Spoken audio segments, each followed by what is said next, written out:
fifth graders, this is lesson 5 on how to add mixed numbers, and we're going to look at adding mixed numbers with like denominators, and then we're going to look at adding mixed numbers with unlike denominators. If at any time you need to pause the video, feel free. You can pause it and try some on your own and then double check your answer. Those are great strategies to use. All right, first off, letter A, 1 4/9 plus 3 1/9. We learned in our last lesson that if you're trying to add fractions with a common denominator, that you can just add the numerators and your denominator stays the same because you're not changing how many pieces the whole is divided up into. So when I'm trying to add 1 4/9 plus 3 1/9, I'm going to start by adding my fractions, and 4/9 plus 1/9, that gives me 5/9. And 1 whole plus 3 whole give me 4. So 4 5/9. And I always am going to do a quick check at my fraction to make sure, is it improper? Nope, the top number is not larger than the bottom. That's what improper means. And I want to ask myself, is 5/9 in simplest form? Is there a whole number that divides equally into both 5 and 9? Nope. So 4 5/9, that's it. That's our answer to the first one. For letter B, I have 6 4/9 plus 2 7/9. So if I add my fractions together, 4/9 plus 7/9, 7 plus 4 is 11. So for my fractional part, I have 11/9. And for my whole numbers, 6 plus 2 is 8. Now in this one, when I look at my fractions, I see, 11/9. That is improper. So what I want to do is I want to change that to a mixed number, because this right here is not the simplest form way to give an answer. And you always want to be giving your answers in simplest form. I'm going to go ahead and change this 11/9 into a mixed number. Remember, we can use long division to do that. So 11/9 really means 11 divided by 9.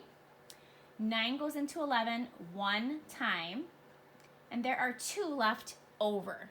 So remember, that means that 11/9 is really equal to 1 whole and 2 9ths. So that remainder is my numerator and my denominator doesn't change.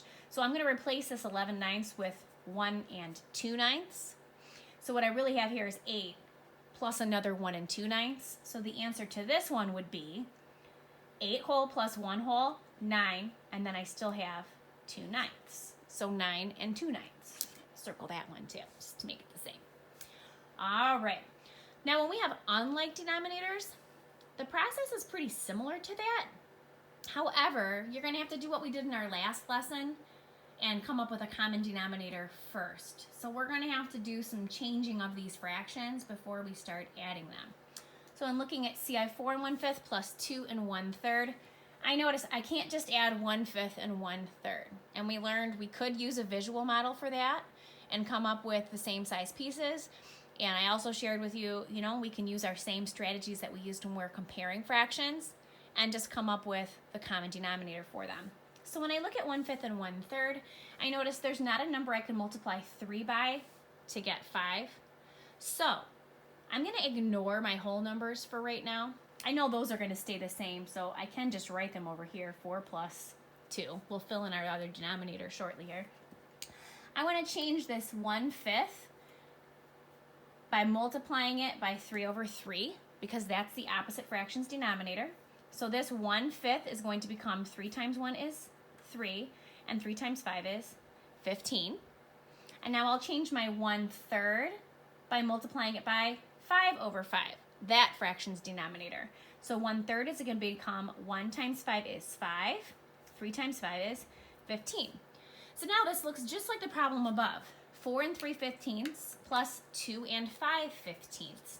My denominators are the same, so I can go ahead and add my fractions together. 3 plus 5 is 8. My denominator stays the same. And I have 4 whole plus 2 whole, that makes 6. So 6 8/15. I'm going to ask myself, is that improper? The answer is no. Is there a number that would divide into 8 and 15 both? Nope. So that's good. 6 8/15 is our answer. All right, next one, and again, feel free to pause and try it on your own. With our next one, I see, 6 2/3, 4 3/4. Those are not common denominators. So I need them to be common denominators. It'd be much easier to add them if they were. So I'm going to go ahead and bring my whole numbers over. I know those are not going to change, but we're going to work on changing these fractions to have a common denominator. So first, let's take care of this 2/3. I'm going to take 2/3 and multiply it by the opposite fraction's denominator over itself. So 2/3 times 4/4. So my new fraction is going to be 2 times 4 is 8. 3 times 4 is 12. So 2/3 and 8/12 are equivalent.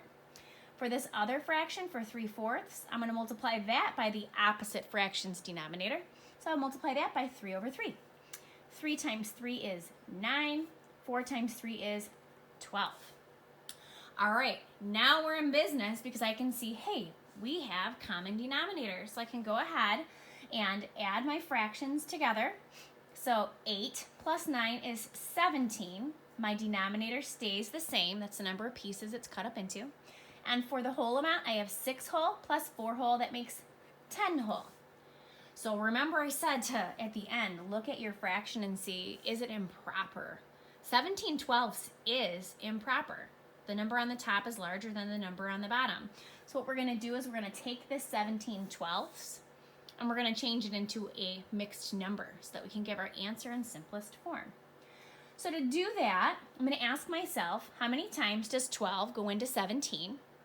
12 goes into 17 one time. And how many are left over? Well, 17 minus that 12 is 5. And my denominator stays the same. So 17/12 is equivalent to 1 5/12. That means I have 10 plus 1 5/12. So for my final answer, I only see the 5/12 for the fractional part. And for the whole amount, I have 10 plus another 1 makes 11. So 11 5/12 is the simplest form. 10 17/12, while it's correct in terms of value, that's not simplest form because giving your answer as an improper fraction wouldn't be simplest form for that. All right, last but not least, I have 5 5/6 plus 2 5/9. Okay, and looking at this, I see these are not the same denominator. We want to add fractions with like denominators. It's a lot easier, right? But with this one, I would not take 5/6 and multiply it by 9/9 and 5/9 times 6/6. I would actually use the lowest or least common denominator. And what that means is I want to change this denominator into the lowest number it can be.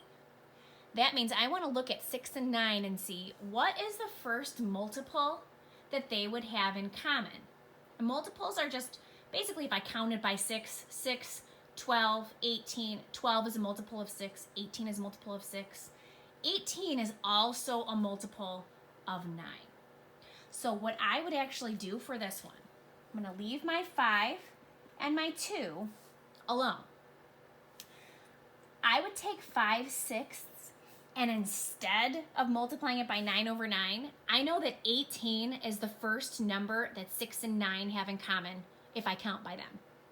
To change 6 into 18, I can multiply that by 3. So I would change this fraction to 3 times 5 is 15. 6 times 3 is 18.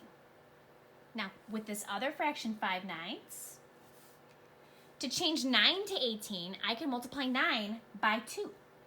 So I would multiply each of those by 2, and 5 times 2 is 10, and 9 times 2 is 18.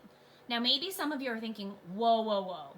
I do not know what you're talking about. I would just rather multiply 5/6 by 9/9 and 5/9 by 6/6. You can still do that. It's just at the end, you're going to have a much larger fraction to work with, and you're going to have to spend some time simplifying that. So this is just a little faster way. So try to have an open mind to it. Okay, so now I see I have the same denominator. I'm going to go ahead and put these things together. When I put the fractions together, 15 plus 10 is 25/18, and 5 plus 2 is 7. Now, I don't know if you notice, 25/18, that is improper. So I want to go ahead and write the mixed number value that is equivalent to 25/18 and add that to the 7. So I would ask myself, how many full 18s, how many groups of 18 will go into 25? The answer to that is one group of 18 will go into 25. How many are left? Well, 25 minus 18 is 7. So 1 and 7/18 is equivalent to 25/18. So now all I have to do is put 7 and 1 and 7/18 together. 7 plus 1 is 8. 7/18 is the only fraction I have left. So 8 and 7/18 is the final answer. Thanks for working hard. See you next time.